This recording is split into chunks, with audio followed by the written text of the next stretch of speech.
First of all ఏంటంటే ఎప్పుడైనా mundane astrology అంటారు. జన్మజాతకం విశ్లేషణ వేరు, దేశకాల పరిస్థితులకు సంబంధించి చెప్పడం వేరు.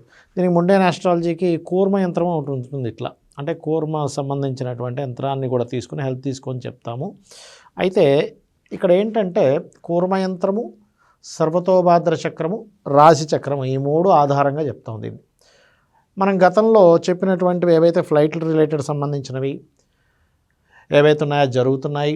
అదేవిధంగా ఎయిడ్స్, హెచ్ఐవి కేసెస్ పెరుగుతాయని చెప్పడం జరిగింది. ఎందుకండి, మిథున రాశిలో గురువు ఉన్నాడు. అయితే ఎప్పుడైనా మరి మిథున రాశిలో 12 సంవత్సరాలకు ఒకసారి వస్తూనే ఉంటాడు కదా, ప్రతి 12 సంవత్సరాలకి లోకం ప్రారంభమైనప్పటి నుంచి ఎయిడ్స్ అనేది వస్తూనే ఉండాలి కదా అనేటువంటి క్వశ్చన్ రైజ్ అవుతుంది స్టూడెంట్స్కి.